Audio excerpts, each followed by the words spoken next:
जयंत पाटील अलीकडे अचूक टायमिंग धरायला लागलेत, पण कधीतरी टायमिंग चुकवत जावा म्हणजे आमचाही नंबर लागेल, असं आमदार सदाभाऊ खोत यांनी जयंत पाटील यांना उद्देशून गमतीशीर विधान केलंय. उरण ईश्वरपूर शहरातील उपजिल्हा रुग्णालयात डायलिसिस सेवेचे उद्घाटन जयंत पाटील आणि सदाभाऊ खोत यांच्या हस्ते पार पडलं. या उद्घाटन कार्यक्रमात सदाभाऊ खोत बोलत होते.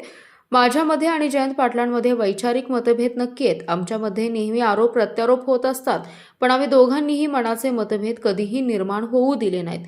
मला राजाराम बापू पाटील यांच्या मार्गदर्शनाखाली काम करण्याची संधी मिळाली. तळागाळातील माणसाला, कार्यकर्त्याला पुढे आणायचं काम राजाराम बापूंनी नेहमी केलं.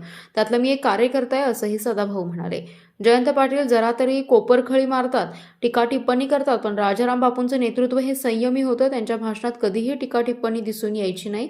राजाराम बापूंचं नेतृत्व आपलं नेतृत्व आहे, कुटुंबातील नेतृत्व आहे असं वाटायचं, असं सदाभाऊ खोत म्हणाले. आदरणीय जयंत पाटील साहेब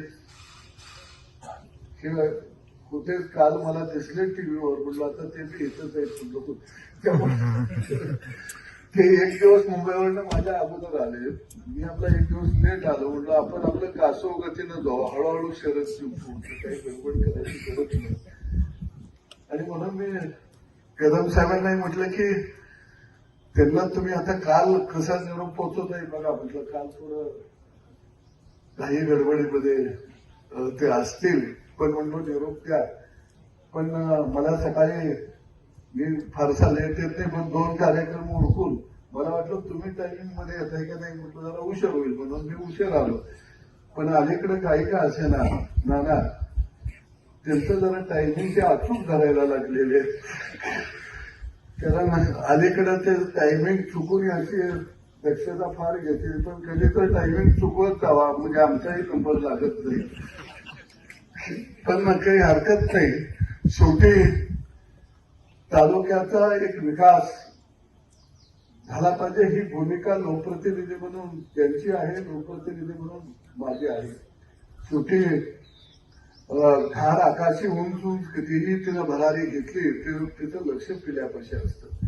आणि म्हणून सभागृहामध्ये सुद्धा आणि बाहेरही खऱ्या अर्थानं आम्ही राजकीय क्षेत्रामध्ये आमचे प्रभाव वेगळे असतील, काही विचारामध्ये मतभिन्नता असू शकते, परंतु सामाजिक दृष्टिकोन हा निश्चितपणानं आम्ही जपण्याचं काम या तालुक्यामध्ये राजकारणामध्ये सगळ्याच मंडळींनी आम्ही केले.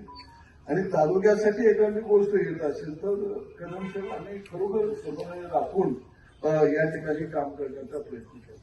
काही काळ मला मंत्री म्हणून काम करण्याची संधी मिळाली, त्यांना अनेक वर्ष मंत्री म्हणून काम करण्याची संधी मिळाली.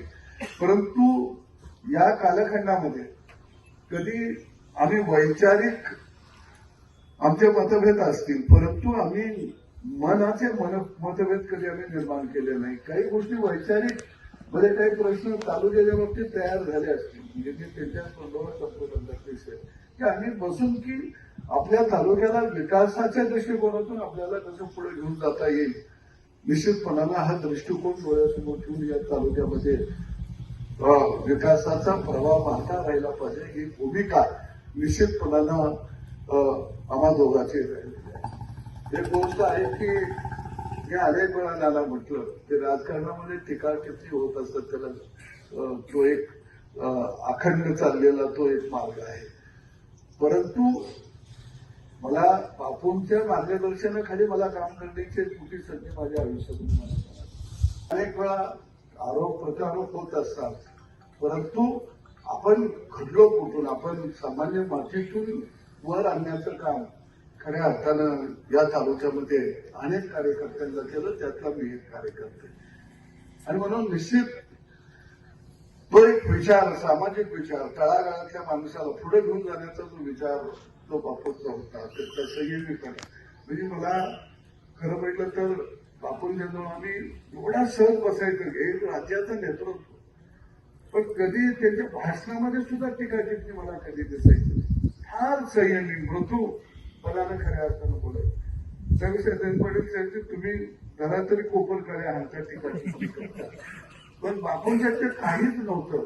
कारण बापूंना त्यांच्याकडे पाहिल्यानंतर असं वाटायचं की ते आपलं व्यक्तिमत्व आहे, आपल्या घरातलं कुटुंबातलं एक व्यक्तिमत्व आहे.